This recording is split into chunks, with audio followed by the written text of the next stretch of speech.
Welcome to this explainer. Let's jump right in. Today, we're unraveling the incredible story of the ancient Tangkhul Nagas of Manipur. We're going to explore a fiercely resilient community that literally wears its history, weaving a vibrant, enduring culture right into the very fabric of their modern lives. If you've ever wondered how an ancient civilization manages to hold on to its core identity through centuries of migration, invasions, and massive religious shifts, well, you are definitely in the right place. Here is our roadmap for today. We're going to cover the origins of the Tangkhul Nagas, their village states and clan life, how they literally weave history into textiles, their ancient customs and rituals, and finally, their festivals, folklore, and music. Section 1. Origins of the Tangkhul Nagas. Now, to really understand this culture, we first have to talk about the concept of Kurarchen. It's absolutely fascinating, actually. In the Tangkhul language, there is no separate word for a fairy tale or a myth. Kurarchen encompasses story, history, and romance all at the exact same time. This tells us something huge. For the Tangkhuls, history isn't just a list of dry, dusty facts. It's a living, breathing, romantic story passed down orally around firesides, and that's super important to keep in mind as we trace their past. To put their journey into perspective, the scale is just massive. Anthropologists and oral legends tell us their ancestors dispersed from the Yunnan region of southwest China as far back as 10 to 8,000 BCE. By the 2nd century CE, they had settled in the Indo-Myanmar border hills. Even the ancient geographer Ptolemy noted the Nongalagwe way back around 140 AD. For centuries, they established these fiercely independent city-states, honestly much like the ancient Greeks, fending off regional raids until the British invaded the Naga Hills in the 19th century. That eventually led to their integration into the Republic of India in 1947. Section 2. Village states and clan life. For most of their pre-modern history, every single Tangkhul village wasn't just a settlement. It was practically its own autonomous republic. They had their own strictly marked territories and their own laws. At the helm of all this was the Avunga, the village headman. Alongside a council of elders, the Avunga guided the community. They judged affairs, settled disputes, and even organized these massive, multi-village seasonal fairs where customary laws were hashed out and enacted. But here is the kicker. Despite having these powerful village leaders and intricate lineages, Tangkhul society is inherently egalitarian. There is effectively no strict caste system. None. They emphasize tribal solidarity over rigid social hierarchies, treating everyone as an equal member of the community. It's all about sticking together.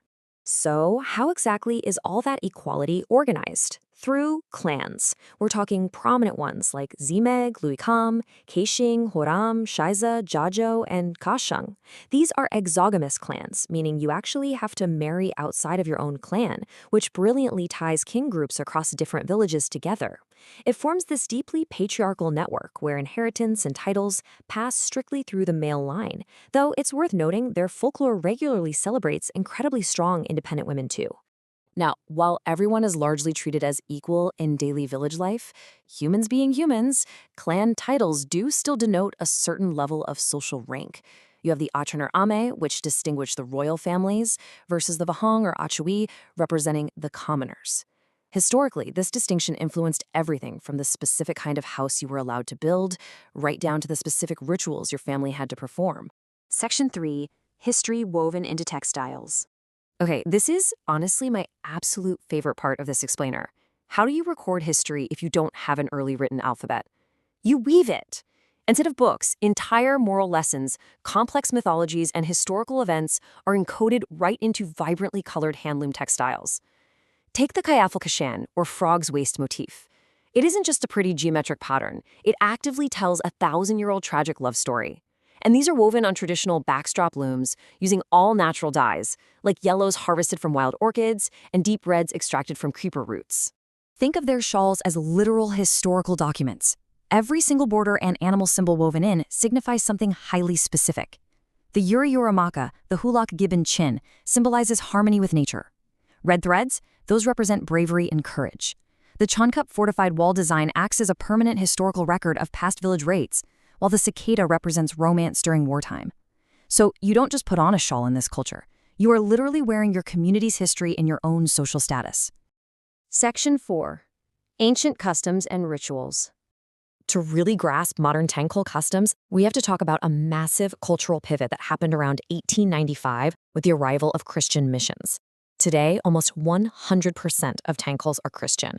But what's absolutely amazing is how their major life milestones still deeply blend church prayers with customary forms. For example, you will still find families placing food out as a last meal for their ancestors. It's this seamless bridge between their ancient animist roots and their modern faiths. And those ancient roots, they still pop up in really visceral ways today. During a traditional wedding ceremony, the bride arrives at her new home carrying a basket of rice and meat. To protect her, a chicken is sacrificed right there on the threshold, and its blood is smeared on her forehead.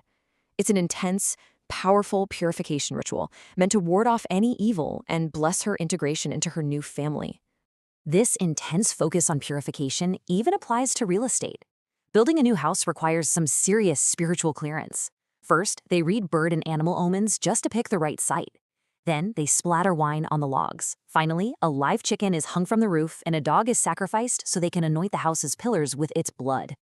It's brutal for sure, but it shows exactly how seriously they take the spiritual safety of their community and the profound respects they have for the forces of nature. Section 5. Festivals, Folklore, and Music. Because the Tangkhul are traditionally hill farmers, their entire calendar is totally synced up with the earth. Their dozen or so major festivals meticulously track the agricultural life cycle. In spring, you've got Luarfanit for seed sowing. Just before the really hard labor begins, the youth celebrate with huge feasts and competitive games during Yara. In the monsoon season, Mungkop involves making offerings directly out in the fields to ward off pests. And finally, as winter sets in, Thisham acts as a beautiful communal farewell, honoring the souls of all those who passed away that year. This deep reverence for agriculture really peaks during the Ludrafonit Spring Festival. It's this perfectly synchronized flow of leadership, spirituality, and pure communal joy. First, the village king and queen, the Awanga and his wife, must be the ones to dig the soil and sow the very first paddy.